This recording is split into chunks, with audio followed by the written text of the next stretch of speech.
All right, now we're going to talk about Ford.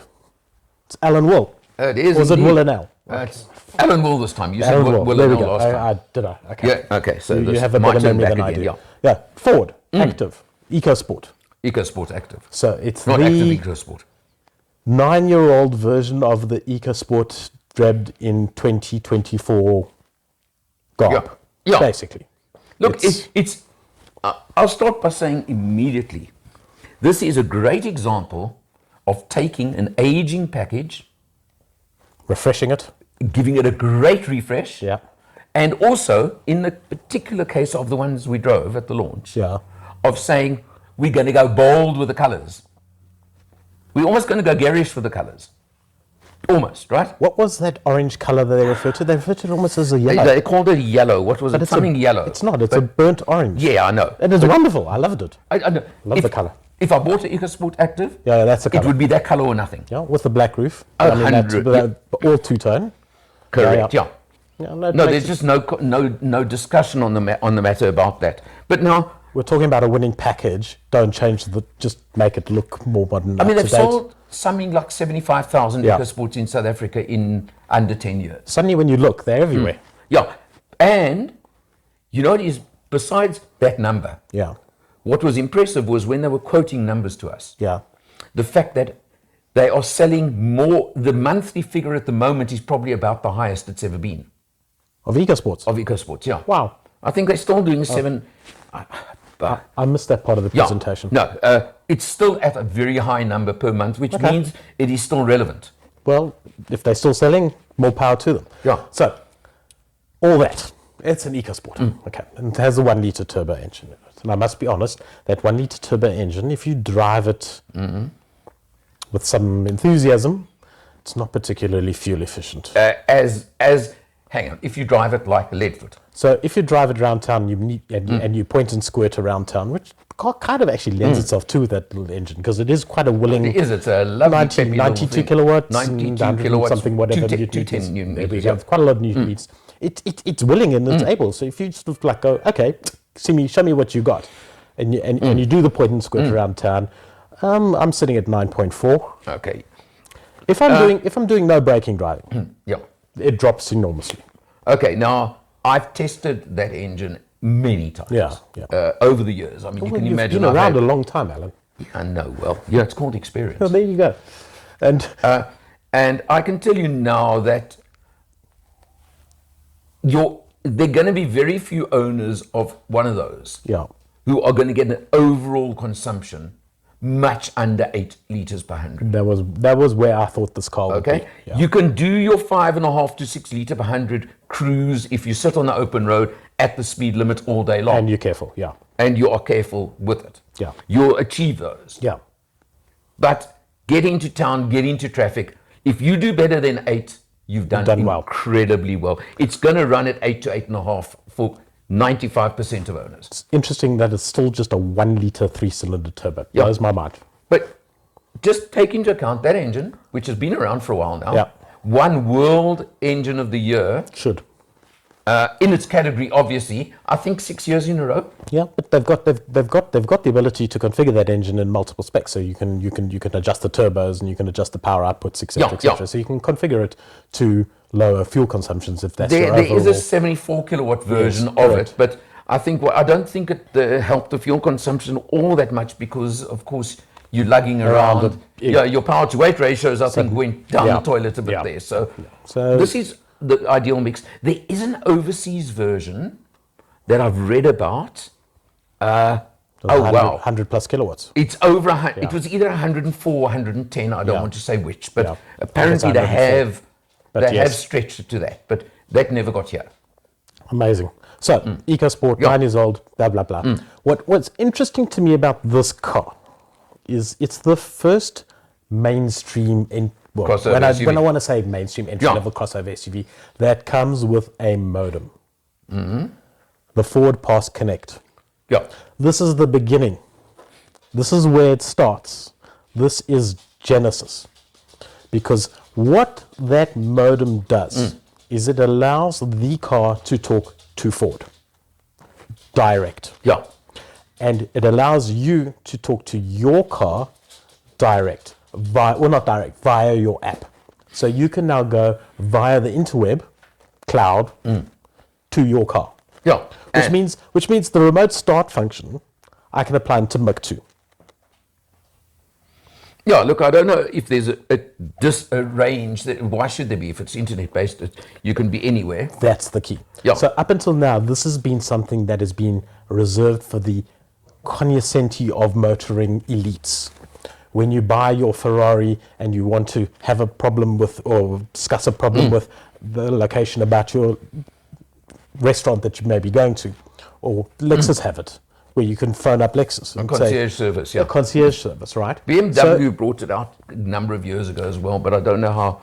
But now we've got it in an EcoSport. Sure, we don't have a concierge service, and sure, that at the moment the app is limited. Well, our app didn't work. We couldn't get it installed. But I mean, that's technology. If you want technology tested, give it to a motoring journalist. We'll make sure it's tested thoroughly. But when the app does work, you can do things like you can remote start the car and. So it's very twee at the moment. Yeah, look at where this is going to go. It's okay. And that for me is the exciting point. Your point is exactly that. At the moment, so what that you can start your engine and warm the car up before you go out your front door to the car. One of the guys said, actually, that is a big thing because once you've had remote start, it's very hard to go off it. Yeah, but what I'm saying is that's mainstream. But yes. That's and BMW, for example, have been doing that for years now. I want to know exactly on a R2 million BMW as opposed to this. But where we are now is that your entry-level crossover SUV EcoSport is now going to be able to phone Ford and say, listen, I need an air filter. Then it's going to tell you that, listen, I actually still need you to drive me to Ford to do it because we don't have self-drive cars yet. That's the next stage, I suppose. Well, when the car comes back to you the next morning and says, oh, by the way, I just drove myself to Ford, had the filter replaced, here's your bill. Well, I'll tell you what will be even better when we get to that stage. When you get home at night, you get home, you park your car, you go inside, and your car says, cheers, I'm off to the workshop. Exactly. And the next morning when you come out, there you go. Isn't that what I just said? Yeah, exactly that. So, I mean, and for me, that's the interesting thing. So what it's assuming now is a direct relationship between your car and its manufacturer. Yeah. And you're the third party that sits in between this as the actual owner. So that triangular sort of relationship now is going to be one that's going to be very interesting to see how it gets managed as we go forward. I'll tell you another side to that. Wait. It's here on an eco. I will tell you another side to this one. It's going to blow up in your face, my friend. Mine? Yes. Because Big Bother's watching. It's going to be monitoring your driving and your driving style. And when the car goes back with a problem, even if it's under warranty or under service plan, they're going to say, excuse me, Leadfoot, we're not replacing brake pads under warranty again because you go through brake pads too damn fast, pal. That's the interesting thing. So this is the nature of the relationship that comes out, and immediately that's where everybody goes. Suffer.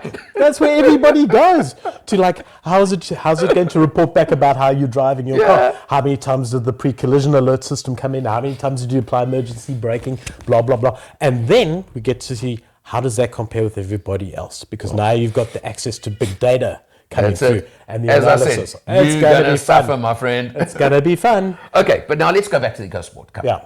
So you've got all this incredible functionality, connectivity, coming into, as you said, a real mainstream car.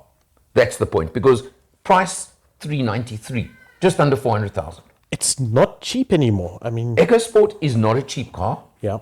And this is what makes it even more interesting that it's still selling so well. Well, it's a Ford. Because it's up against so many competitors. It was probably the first mainstream crossover SUV in South Africa anyway. Now, that segment makes up 25% of all new car sales in the country. Correct. So, excuse me, there's a dozen competitors. Maybe they're carrying forward on the momentum that they've built. Yeah. But as whatever you say, it is, they're doing it. But now you've got that. Yeah, and it's starting to show its age a bit. It is showing its age, but it's got charm. Yeah. And go back to those silly colors of the Active. I don't know. Are they copying the City Golf recipe from red, yellow, blue? You remember that? That's an interesting point. It could be. There's a little smidgen of that coming into it Yeah. that they've done. And if you take the age into account, blah, blah, blah, yeah, there's a bit of that game going on, but they've kept it relevant. Price-wise, there are competitors that are coming cheaper, but that car's proven itself. I personally, have you read bad reports on EcoSports? No, never. They're a bit bland and boring, but that's about the worst you could say about it, really. But, at the end of the day, they still sell a hell of a lot of them. Yeah. And, And in that category, you can't argue against the it's numbers. the only one that's got a side opening rear door and the spare wheel mounted on the That's back. true. That's true. And you either love or hate that. well, the spare wheel mounted on the back door, somebody once called it a shock absorber or crash absorber. Yeah. And look, I have to say, having been through that proper SUV with the externally mounted spare wheel, the experience of actually having to change the wheel once upon a time, it did actually happen that I actually got a flat and I did need to change the wheel, was interesting, because actually to lift the wheel that was damaged back up onto that was an exercise that I really battled with, to the point where I was about to actually just dump the thing onto the rear seat. Certainly, I think if you're doing this by yourself, unaided, and you're not a big strong person, fortunately I'm big and strong, you really are going to struggle.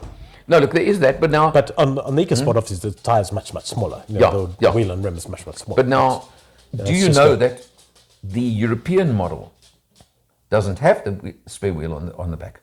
Well, they have roads where they don't need spare wheels because they don't puncture them on potholes.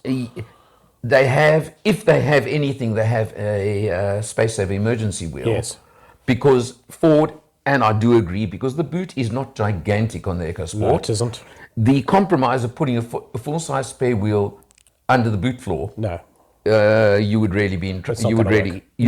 You'd actually destroy the car. Putting it on the outside of the car, correct move. Because Correct it's the move. full size. So Correct move. Good move there. And it actually gives the car a bit of character. Yeah. It sort of says, hey, we're ready for anything. And it's Have an at it. EcoSport. I mean, drives past, everybody knows it's an EcoSport. Yeah. So good stuff on that. Look, the gearbox, 6-speed automatic, Yeah, fine. functional, Absolutely works, wonderful. does the job quietly, goes about his work. I had no problems with the gearbox at all. So, because you remember they tried that power shift for a while, which they've gone back to the normal torque converter, I think is a good move. Pre my time. I won't comment. Experience. Yeah. But So- overall, but now look, just for example, at just under 400, yes, it's expensive, but it's still value for money. Look, yes, you can't get away from that. Yeah. You've got your 6 airbags, you've got the track record that speaks for itself, you've got a huge number of the things on the roads. I mean, there's a reason why they're popular. There's a reason why they sell, and it's one of those. I think also that going forward, I think Ford's got a lot more competition coming into that segment, because everyone has suddenly had a look at this and said, bloody hell, look how many EcoSports are out there. What have we got in our range to compete with that? And now they're all jumping in. It's only going to grow, that segment. So, I think so. But they're holding their own at this stage. And okay, thumbs up or thumbs down? Would I buy one? Yeah. To be honest, probably not. I'm too sold on new stuff that's out there. Unproven, perhaps. Look, so okay, a bit of a risk taker, but that's me. You, I'm the risk the taker. difference being the unproven, Yeah. and we all know what we're talking about, is there are they a come couple in coming with thick and fast. spec through the roof. Yeah. I mean, silly spec levels.